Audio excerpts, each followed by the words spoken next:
I think one of the things that's most impressive, Erin, that you've done is you've been able to make that transition from being strictly this company owned business for so long to do that for 12 years before franchising, and then realizing that the role, of course, is different when you are supporting franchise owners versus managing employees. And you've been able to make that transition where a lot of companies can't because they kind of get set in their ways, especially doing something for over a decade like you did.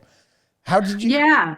Yeah, go Yeah, ahead. yeah. Well, yeah, and that's interesting. I've never nobody's ever asked that question to me, but I think it goes back to when we were talking about when we first met at the IFA, and there's a lot of emerging brands out there, and as you said, they were also building their businesses. Yeah.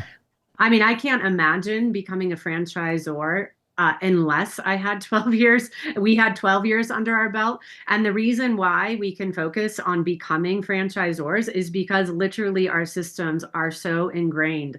And like I said, we have technology, we have our own proprietary technology platform. We have, I mean, our systems are so rock solid that our team can focus on becoming franchisors and supporting a large base of franchise owners. And I mean, I can't imagine. I mean, my from my own experience, I I personally couldn't do that unless we had over a decade of experience running our business and going through all those pitfalls of what works, what doesn't work, what, oh, we need a system for that, oh, and oh, we should handle this. Hmm. And so with every detail buttoned down, on the operations, like your operations have to be rock solid in order for you to become a franchisor. Yeah. How are you able to ensure consistency across the franchise locations, knowing you have done this for you did it for the more of a decade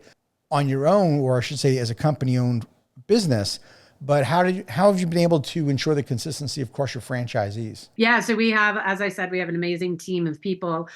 We have a lead chef that goes out to the various locations and helps train, the new chefs to make sure that they're following the sticky fingers cooking method.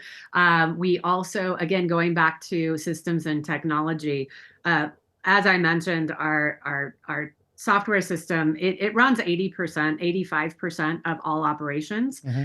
and everything is transparent across the board. So as a franchisor, we can go in and see how people are doing. They get KPI reports on a weekly basis about what their business is doing. Our CFO meets with them every month to make sure that they're on track, and we can just everything is run through our software. So we already know that all of the systems are running as needed because a lot of them are automated, and we also do check-ins every 2 weeks with our franchise owners as well. Okay, I'm gonna go off-roading here a little bit.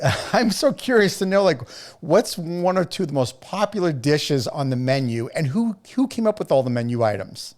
Oh, I love my favorite question. I love it.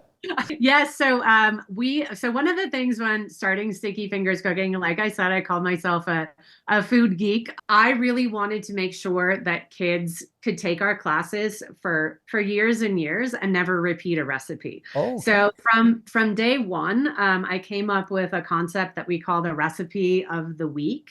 And the recipe of the week is we across all territories in the US. Every single week of the school year, it's a brand new recipe with supported curriculum. And so we've been doing this for 13 years. So every single week of the school year, there is an entirely new recipe from typically from somewhere across the globe. Okay. So kids learn what it's like to be a child in Ethiopia and cook Ethiopian food and injera bread in an hour in their classroom, or they learn how to make pad thai from Thailand, or they learn how to make crepes from like French Parisian crepes and what it's like to be a kid in Paris. So we have thousands of recipes Wow. with supported curriculum, and really my favorite recipes are the ones that we're a little nervous about. It's usually anything that involves mushrooms, like mushroom lettuce wraps or something, and it's like, oh, are the kids gonna like this? And it's so funny, it always turns into this like sleeper hit, and the kids absolutely love it. Wow. All right. Very cool. Very cool. I get asked often from new franchisors, the big challenge is how do they even find franchisees? How did you find the first 5 franchisees? Or how did they find you? Well, the first two is a wonderful story. Allie, that I mentioned in Austin, Texas, she is a vet. She was in the military for many, many years. Her husband as well. He's a disabled vet. She was our employee for 6 years. And so she was an employee in our Austin territory, our Austin location for 6 years. And she became our first franchise owner, which I can't think of. I don't even have the words for it. I mean, I'm so honored to know that somebody that worked for Sticky Fingers Cooking for 6 years and then loved it so much that she, decided I am going to be the first franchise owner of Wow. Sticky Fingers Cooking was just incredible. Our second franchise owner has an equally beautiful story. Lucy from Chicago.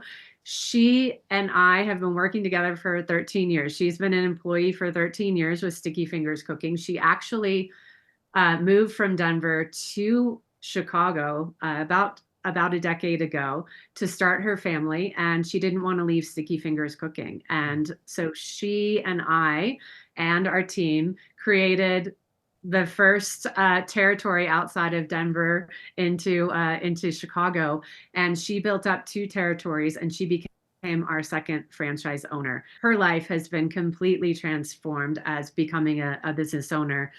Her business is so unbelievably successful that her family's lifestyle changed overnight. So it was absolutely incredible. So those were our first 2 franchise owners that owned 3 territories between them. And then our second franchise owner, Trang, she is in Northern Virginia. Incredible story. She was born in Vietnam. She went to boarding school in London. And then her and her husband made her way to the US, and she's been in financial banking for years and years. She's very young. She's in her 30s. She has 2 young kids under the age of 5, and she is our third franchise owner. She found us on Facebook and just fell in love with what we were doing. And within 2 months of discovering us, she was a business owner and trained and ready to go, and her business has been up and running. And then Victoria, we met her at a franchise expo in San Diego. And again, 2 months after meeting us, she became a franchise owner. She's up and running as well. She's a single mom of 2 wonderful kids. One of her daughters is a wheelchair user. So it's really important that she has a home-based business so that she can, take care of her girls' needs. And then Paul, our wonderful new franchise owner who's in Dallas, Texas. We met him.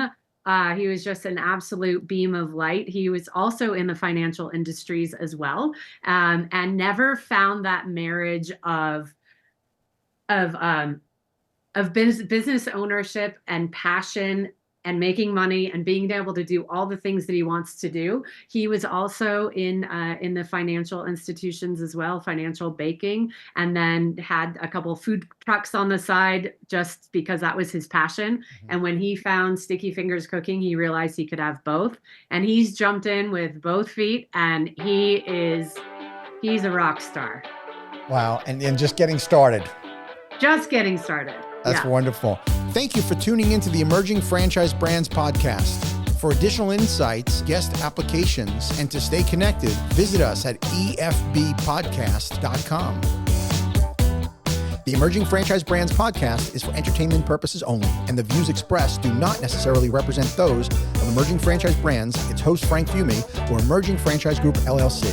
Any discussed franchise or investment opportunity requires thorough investigation, obtaining proper disclosure documents, and expert consultation before making any investment decisions.